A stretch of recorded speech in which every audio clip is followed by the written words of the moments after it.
Bonsoir, buenas noches, buenas noches to investors in North and South America. Minasawa, konnichiwa, annyeonghaseyo, wadigoiwa, and good afternoon to investors in Asia.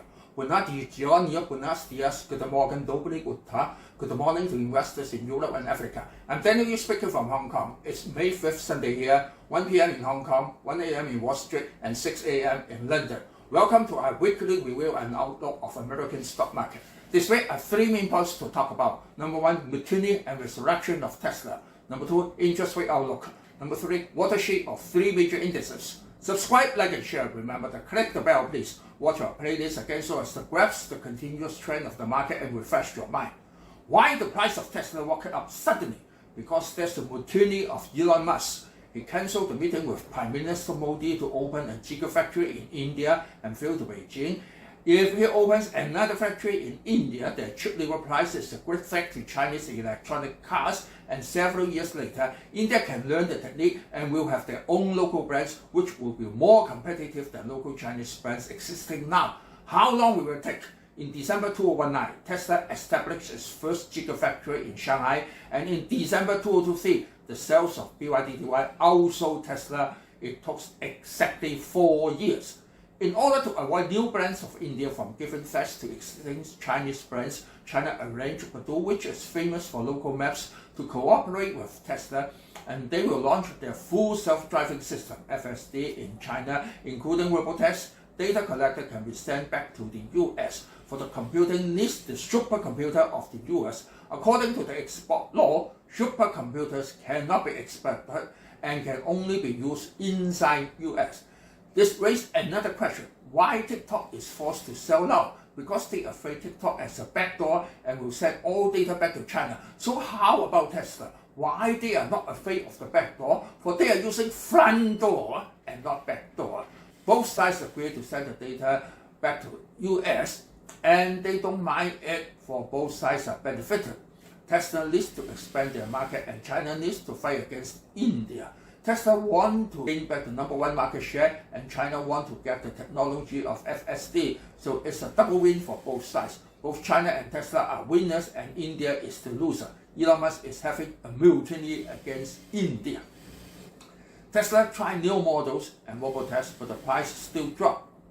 After BYDDY surpassed the sales of Tesla in China, when it was at the price of 250, still a lot of people wish it would go up strictly to 400, but I said it would go down to 127, and at length the price went down to 138, just $11 for my forecast. Not so far away, and rebounded greatly. For details, please refer to video 64 at 2024-0101. For the highest point of the market, I forecast it would reach the top in the 3 supermoons of February, March, and April. I forecast the S&P would reach 5,200, and the highest point was at March 28, which is 5,264. DJIA was forecast at 40,000 points, and the highest point was on March 21st at 38889, almost done. NASDAQ Composite also met the highest point on the same day at 16538. For details, please refer to video 63 at 223-1225. As for the interest rate outlook, the speech of Powell was considered dovish last Wednesday. He gave up the idea of increasing interest rate, but said it would take a longer time to cut interest rate. However, that's the focus of QT. Even rate cut would not come so soon, but the QT was cut from 65 billion to 25 billion, which means there will be 40 billion more in the market. Another thing to supply the market with more funds, even the mortgage-backed securities, MBS, still keep in the same level of 35 billion. Employment report is released.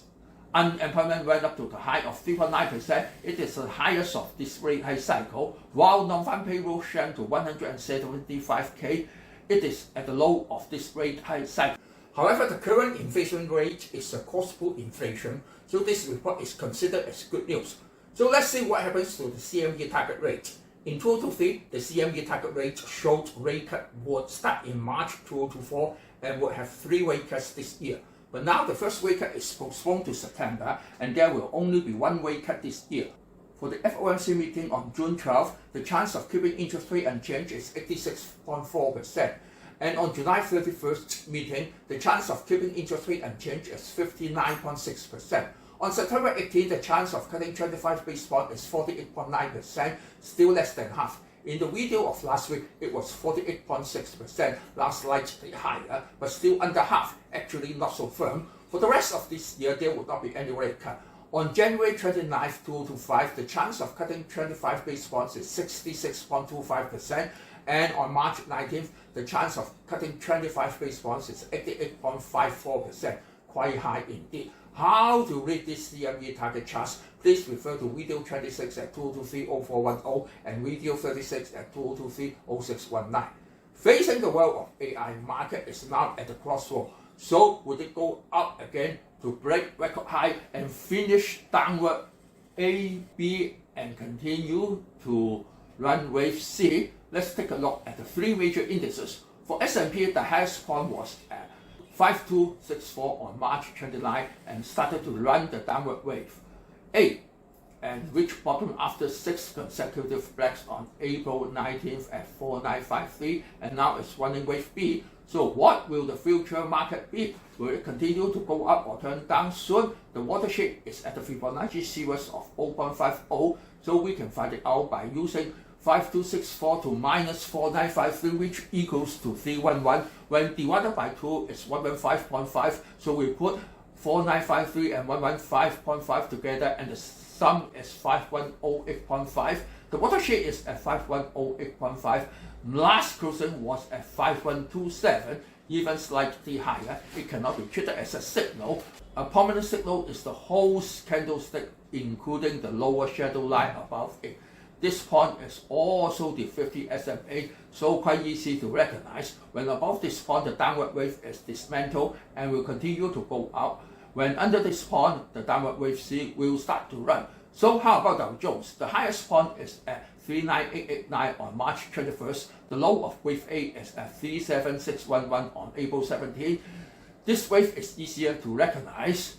When penetrated down this level completely, then it's a breakthrough or extension of wave C. But where is the starting point? We still have to use the Fibonacci series to find out the watershed.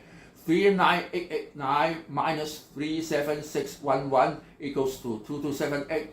Then divided by 2 is 1139. So we add 1139 and 37611 together, and the sum is 38750. The closing price of last Friday is 38675, not so far away. As for NASDAQ Composite, the highest point was at March 21st of 16538, and the low of wave A was at April 19, 15222. We can find out the watershed by 16538 minus 15222 equals to 1318, and when divided by 2 is 658. So we add back the watershed as 15880. Last closing price is at 16156, already over it, and the whole candlestick is above the 50 SMA. After all, it is a world of AI. So we can come to a conclusion that NASDAQ is the strongest and is going to break upward. S&P at the changing point, and Dow Jones under the watershed. Therefore, we still have to observe for some more time. So what the future market will be, besides watching the CPI on May 15, we still have to watch the Sino-US relation. After Blinken came back from China, he issued sanctions to 300 Chinese entities for those companies supporting Russia to manufacture arms. This sanction has no special effect on the market, but the next sanction will be financial sanction, which is more serious. We must mind that Donald Trump is now in favorable condition, and he said he could end the Ukraine war within 24 hours if he is elected. So Joe Biden is trying to end the war by all means. Donald Trump may unite with Russia to fight against China, which is the reverse of Richard Nixon to unite with China to fight against Russia. So let's see who can win in the general election. So subscribe, like and share. Channel I've been listening. Bye bye. See you next week.